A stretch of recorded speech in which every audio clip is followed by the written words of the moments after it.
23rd, there was hope that the United Democracies would save the peace, and Czechoslovakia by forcing Hitler to abandon his threatened invasion.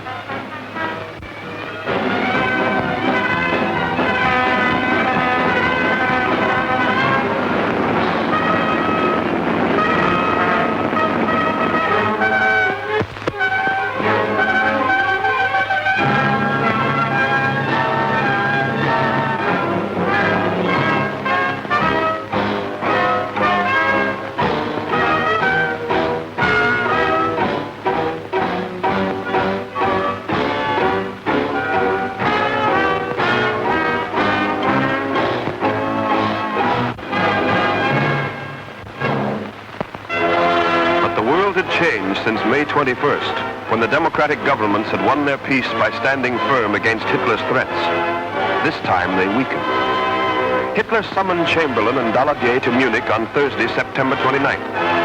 So long as the Western democracies' leaders had stood firm, as in the May crisis, there was neither war nor surrender. But this time, they flew to obey.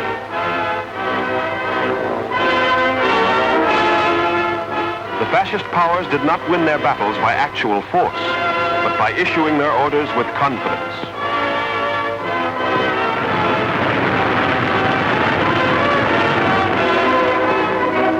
The Prime Minister of Italy and Duce del Fascismo, founder of the fascist philosophy, obeyed the call from the German disciple who was now his master.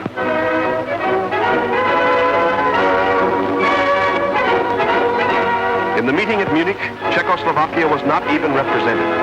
Neither was Soviet Russia, the only great power in Europe which on this day stood ready to stand by Czechoslovakia. Neither were the peoples nor the parliaments of France and England.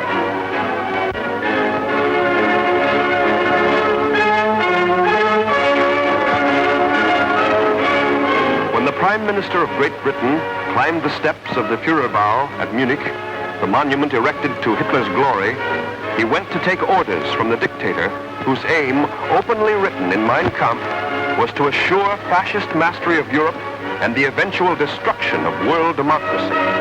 In this room, Hitler and his friend Goering presented the Western democracies with a map.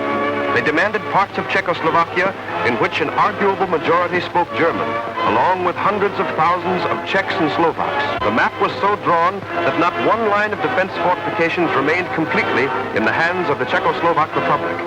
It was the murder of Czechoslovakia as a nation, the destruction of the French security system, and the opening of all southeastern Europe to Nazi domination. In Prague, betrayed and abandoned, the Czechs had no recourse against the Munich powers. They could only yield and submit to every fascist claim. Under Hitler's pressure, President Beneš was forced to resign his office to make way for a government that would take orders from Berlin. I have always been a Democrat, Beneš said, and in this new order of things, I would only be in the way.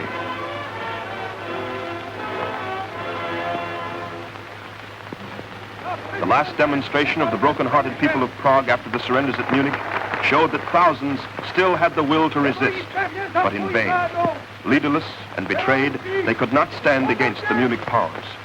Millions like them, bewildered and stunned with shock, were transferred to Germany, to Poland, and to Hungary, to become minorities within minorities within minorities at Hitler's will.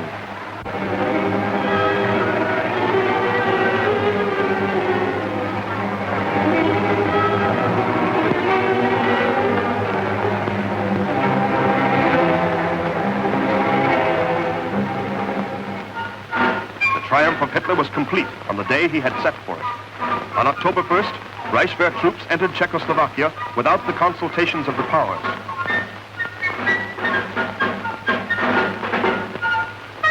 Without exact maps or definite agreements of any kind, and without provisions to protect the Sudeten Democrats or the new Czech and Slovak minorities, the German army rolled into the country and imprinted the swastika upon what had been a free, representative republic. The peoples of Czechoslovakia returned to serfdom, this time under Nazi Berlin rather than Habsburg Vienna.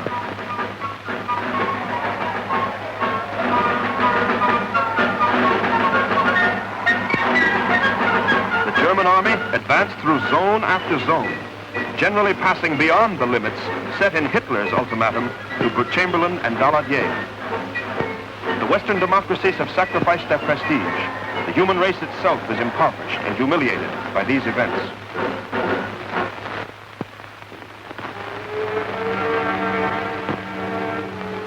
But the immediate victims of the Nazis are still the refugees. In hunger and bitter cold, without shelter and with no place on this earth to go, they live on. The rejected of the great men of Munich.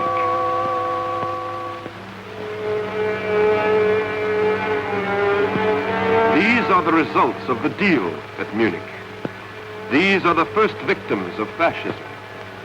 These are the immediate consequences of yielding to fascist threats of force and violence.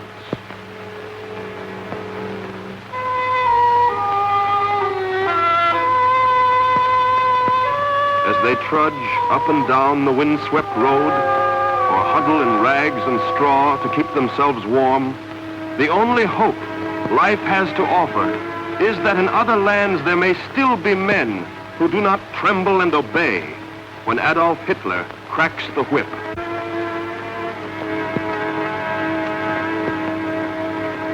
Peace and freedom and the right to live. They can only be possible in countries where men are determined that the swastika shall not be raised in triumph. Where the pages of Mein Kampf can never become our supreme law.